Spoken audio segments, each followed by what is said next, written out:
Chapter 8. The Struggle for Swaraj. The British did not respond to the constitutional agitation of the Indian National Congress in its early days. This clearly spelt out the limitations of the constitutional agitation.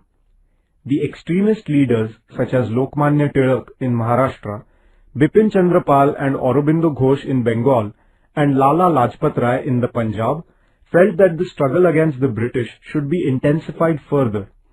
The period from 1905 to 1920 is regarded as the extremist phase in the freedom struggle of India.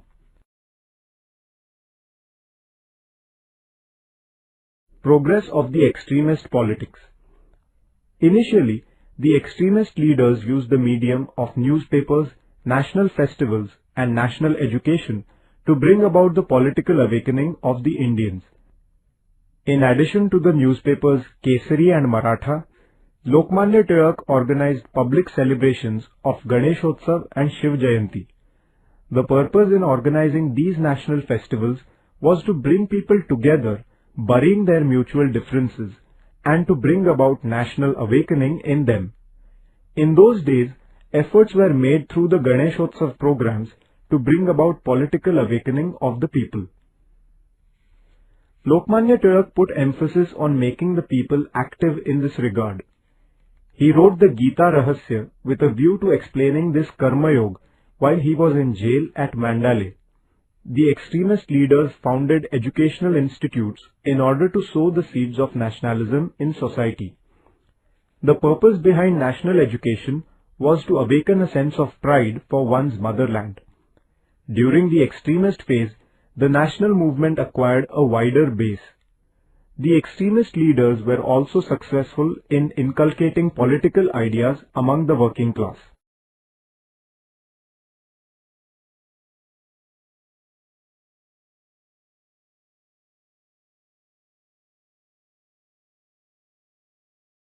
The partition of Bengal. The province of Bengal was vast. Administratively, it was difficult to look after the affairs of this province. Therefore, the Viceroy Lord Curzon announced the partition of Bengal in 1905. He decided to partition Bengal by dividing it into a Muslim majority East Bengal and a Hindu majority West Bengal. The reason given for this partition was administrative convenience. However, Curzon's real motive was to create a divide among the Hindus and the Muslims, thereby weakening the freedom struggle.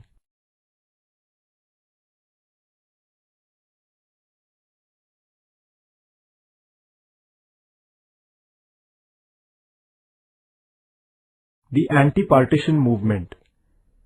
The people of Bengal were enraged by the partition of Bengal. The day of partition, 16th October, was observed as a national mourning day. Protest meetings were organized to condemn the government's decision. Vande Mataram was sung everywhere.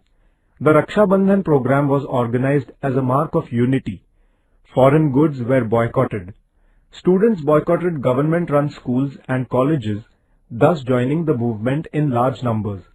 Educational institutions inspiring a national sentiment were established. This anti-partition movement was led by men like Surendranath Banerjee, Anand Mohan Bose, Rabindranath Tagore, etc. The anti-partition agitation widened the scope of the Indian national movement. Sensing the intensity of the movement, the British annulled the partition of Bengal in 1911.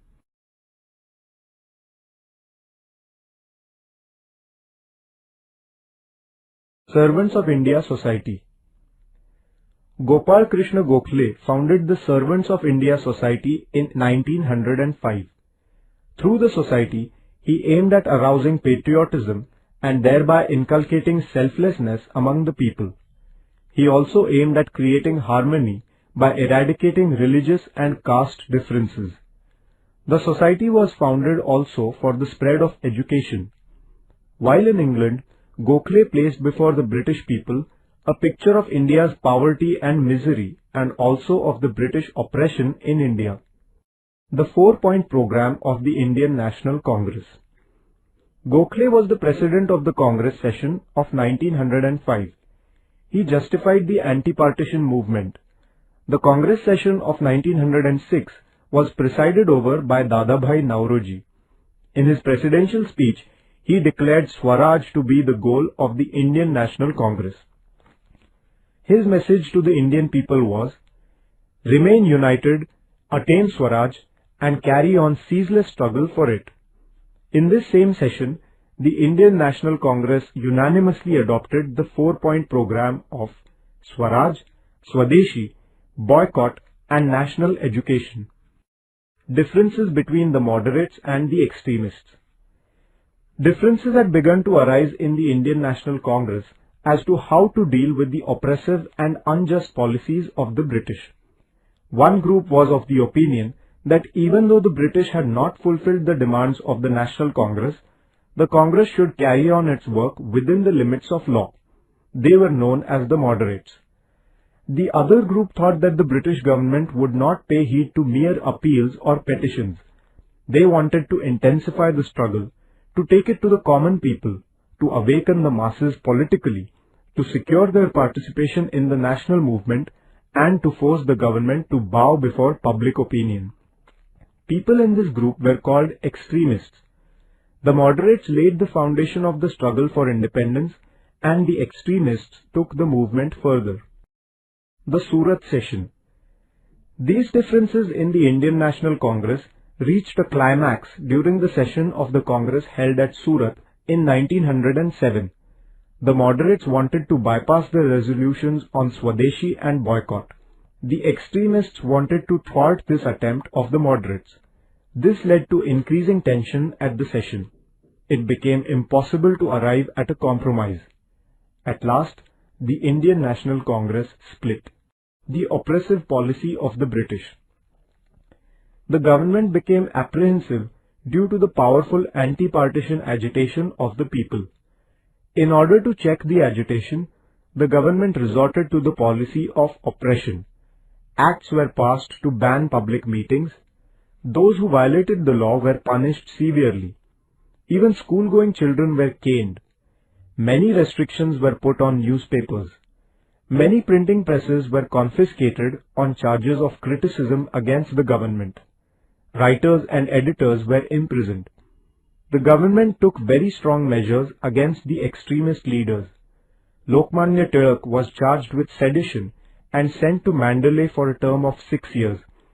Bipin Chandra Pal was sent to jail and Lala Lajpat Rai was deported from the Punjab.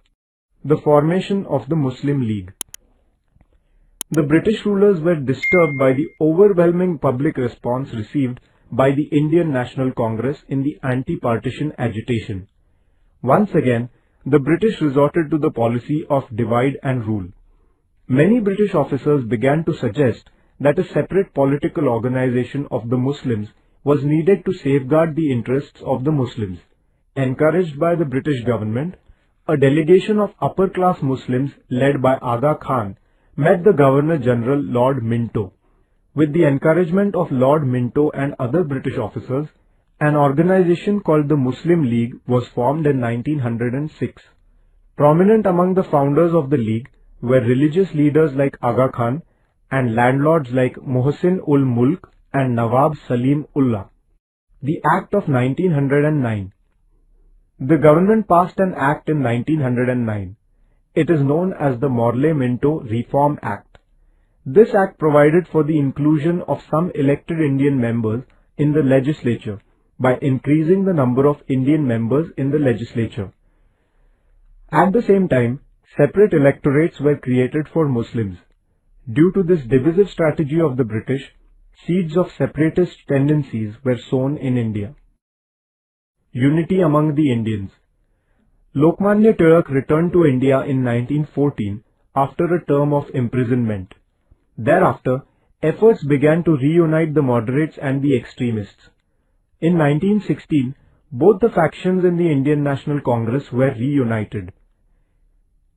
In the same year, the Congress and the Muslim League came to a compromise at Lucknow. This is known as the Lucknow Pact. According to this pact, the Congress gave its consent to the separate electorates for the Muslims, and the Muslim League agreed to cooperate with the Congress in its efforts to secure political rights for India.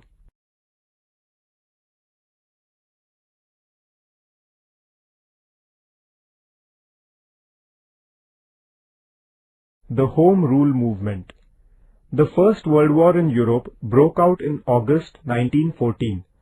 This war affected India also. The prices of items of daily need began to rise. The government imposed many restrictions on the citizens. Therefore, the discontent among the Indians began to grow. It was in these circumstances that Dr. Annie Besant and Lokmanya Tilak started the Home Rule movement. Home rule means self-rule, managing our own affairs ourselves. A Home Rule movement had been launched in Ireland against colonialism. On similar lines, the Home Rule movement in India asked the British government for the right to self-rule. Annie Besant and Lokmanya Tilak led whirlwind campaigns throughout the country to take the message of Home Rule to the people. Lokmanya Tilak firmly stated that Swaraj is my birthright and I will have it. The Home Rule movement lent a new vigor to the national movement.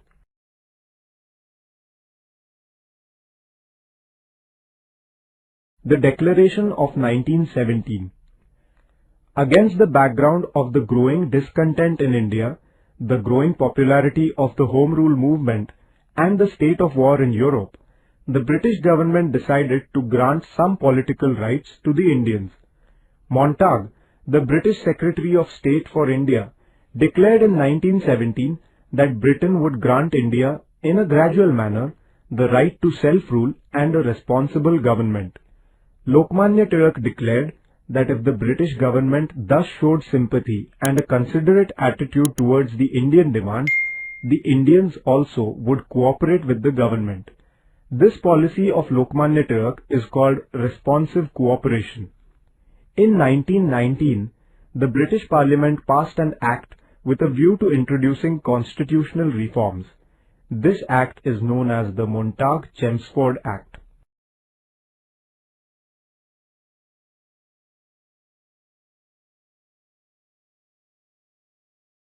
The Montague-Chelmsford Act. According to this act, at the provincial level, some less important departments came to be transferred to Indian ministers, but important departments like finance, revenue and home affairs were in the hands of the governor. It was expected by all that the 1919 Act would lay the foundation of responsible government in India, but in reality, the Act was disappointing. Lokmanya Tilak criticized the Act, saying that it was neither Swaraj nor its foundation. All Indians realized that a nationwide agitation was needed to compel the government to meet their demands.